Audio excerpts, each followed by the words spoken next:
El tema cubano, este dilema que tenemos nosotros versus dictadura cubana y que se nos ha alargado el tiempo de la libertad de Cuba, pues de la libertad de nosotros los cubanos, no de Cuba, la libertad de nosotros los cubanos, porque a Cuba nada más la somete una dictadura asesina y cruel, pero y nos hemos convertido en este dilema entre nosotros y la dictadura cubana. Y tenemos que hacernos la pregunta, Carlos, ¿y por qué? ¿Por qué te pasa? ¿Qué pasa que no hemos logrado derrotar esta dictadura en Occidente? Cuba ha estado rodeada de países capitalistas, de economías de mercado, y en las casas de los revolucionarios no se puede hacer eso. Pero como mi historia, hay una historia de millones de cubanos.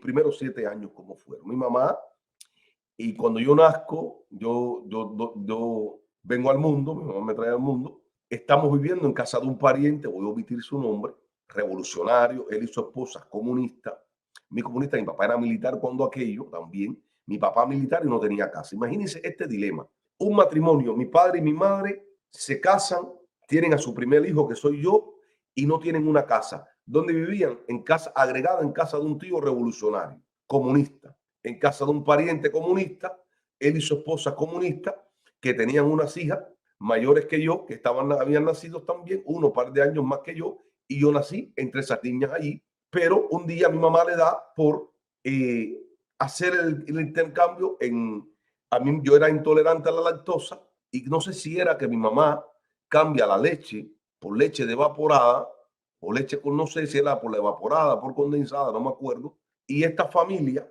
de mi madre, comunista, su esposo y él, sientan a mi madre y a mi padre en el juicio de la Inquisición familiar. Y en las casas de los revolucionarios no se puede hacer eso. En las casas de los revolucionarios comunistas, estamos hablando de la década de los 70, no se puede hacer esto. Yo era un niño chiquitico, tendría 3, 4 años mínimo. Entonces, en el juicio de la Inquisición familiar, a mi madre la sacan de la casa de mi padre. ¿Qué tuvo que hacer mi madre conmigo? Ya estaba mi hermano chiquitito también. ¿Qué tuvo que hacer mi madre con sus 2 hijos? ¿Irse para dónde? Para casa de mi abuela, en La Lisa. Cuando llegamos a La Lisa, mi abuelita vivía en un pasillo, en un apartamento de un solo cuarto, por parte madre. Mi papá entonces tuvo que irse a vivir, al doblar, a casa de su mamá. Y hay un dilema ahí. ¿Cuánto vivíamos en la casa? Yo chiquitito, mi hermano chiquitito, con otro primo chiquitito también. ¿Cuánto vivíamos en la casa? Vivía una tía, en paz descanse, murió, otra tía que está viva, mi abuela, los hijos de mi tía y nosotros. ¿Qué pasa cuando tú llegas a una casa con la Revolución Cubana? Estamos hablando de los primeros 7 años de la vida. Hay una cosa que Fidel inventó, que es la libreta de abastecimiento. Ya estábamos viviendo en una situación de hacinamiento, con problemas. Estos niños que están creciendo, se están desarrollando, están creciendo con problemas, porque están viendo problemas. Nacimos en la miseria, crecimos en la miseria, y hay problemas. ¿Cuáles los problemas? Recuerden que era cuando tú ibas a buscar el mandado, tu tía iba a buscar el mandado, dame los mandados de 3 personas de su familia. Después venía mi mamá, dame los mandados de 3 personas. Mi mamá y mi tía, todo el mundo guardaba, ponía el nombre en una bolsa, en una javita, y guardaba el congelador, la leche. Imagínense el dilema de los cubanos, de unos niños que van naciendo viendo discusiones, viendo los problemas familiares debido a la situación precaria que el régimen te obliga a vivir. Pero como mi historia, hay una historia de millones de cubanos que vivimos hacinados, todos los cubanos. Vamos naciendo de esa manera, hacinados los cubanos. No hay manera que este niño pueda salir adelante conviviendo en donde vives, con las personas que viven en el barrio que viven. Mi papá no le gustaba a mi mamá que yo andara descalzo, pero yo estaba rodeado de niños que andaban descalzos. Yo quería andar descalzo también, yo quería emular a esos niños. Pero cuando tú veías, los papás de esos niños tenían un nivel de escolaridad muy bajo. ¿Y por qué? Porque todos vivían en el hacinamiento, en las discusiones. Entonces eso va traumatizando ese niño en los 7 primeros años de tu vida. Imagínense cuántas generaciones de cubanos después del 59 para acá, cuántos millones de cubanos han nacido en esta situación. Yo mismo nazco en la década del 60, en los 68, en el 68. Y muchos de ustedes nacieron en esa época, algunos antes, y la mayoría nacimos después. Todos los cubanos que que están fuera de Cuba y los que están dentro de Cuba nacimos, la mayoría nacimos después del 59. Pero ¿cómo fue ese proceso de nosotros? Yo te puedo decir el mío, tú te puedes identificar o no con el mío, el de la mayoría de los cubanos. ¿Cómo fue el proceso? Vivimos como en condiciones no muy favorables la mayoría de los cubanos. Se casaban nuestros padres y no tenían casa. No tenían casa. Yo de niño lo veía, nos burlábamos de los señores que tenían todavía la Cuba republicana y se ponían corbata. Oye, Puro, tú estás loco. Ese Puro está loco. Mira, te reía como si fuera un payaso. Desde que éramos niños siempre lo vimos. El maltrato a la mujer, las broncas en los barrios, siempre ha estado así.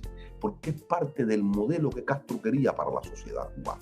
Pero ellos sí agarraban un bultito y ese bultito ellos lo separaban. La Lenin, los presencias exactas, pero el populecho no. Yo voy a quedar con un cortico. No hace falta las masas para controlar un país. Un país se controla con personas pensando, porque el pueblo no puede pensar. Al pueblo hay que dejarlo sin pensar. O sea, imagínense, nosotros con 7 años, los negros cubanos, las familias negras cubanas. Mi mamá a mí no me puso los zapatos ortopédicos porque dijo que parecía un anormal. ¿Por qué? Porque es el nivel de la ignorancia. Porque ¿cómo tú vas a andar para que se burlen de ti en la escuela? Los frenillos de dientes, los aparatos, la mayoría de los niños negros cubanos no lo tienen. Miren la dentadura de la mayoría de los negros cubanos cómo está defectuosa. Ahora generalizada en el país completo. Pero en mis tiempos, las mamás blancas, los blancos, es lo que cuidaban a sus niños la boca, poner el frenillo, porque te decían que el frenillo parecía un caballo. Y así fue creciendo la ignorancia, los solares, la conga. Y nos tiraron para la conga, para el vacilón, para la chusmería, porque eso es lo que quería Castro, que conviviéramos en esa jungla, para todos tener el mismo nivel, para acabar con la movilidad social. No importa que estudiaste ingeniero y vivas en el pueblo, te vas a comportar como vives en el barrio. Hay profesionales en Cuba que se comportan porque no conviven en el mismo barrio, tienen que adoptar y seguir con el lenguaje, seguir con la guapería, aunque sean profesionales. ¿Me entiendes? Porque nacen en la jungla y tienen que defenderse. Y ahí está el profesional cubano estancado. No existe movilidad social en Cuba. Cuando hablo de movilidad social, no hay un nivel de escalón hacia adelante en el país. Porque además se estancaron, un ingeniero, no hay constructora que te diga vamos a hacer repartos con casas adecuadas al profesional, al dinero. Microbrigadas. Castro puso en Altabana, en San Agustín, que era la Ermita, un barrio residencial de casa buena. Castro, ¿qué hizo? Porque Castro tenía que acabar con la gente que vivían ahí de otra época, que tenían otro nivel de entendimiento o de conocimiento. ¿Qué hizo Castro? Le metió edificios que me obligaban. Tiró al population para ahí. Entonces esa gente que vivía en mansiones, en el Guajay, en San Agustín, en Fontanar, en todos estos lugares bonitos de residencia, donde él vivía, no, en Miramar, donde él vivía en Atabay, no, en Siboney, no. En estos lugares, ¿por qué? Porque él tenía que convertir a toda esa gente que vivían ahí, convertirlos al mismo nivel de la CHU, de los solares modernos. Porque Castro, los edificios de Cuba, de microbrigadas, son solares modernos. Solares modernos. Digo, yo tengo que tratar de que esta gente no se me una. Y lo he tocado otras veces.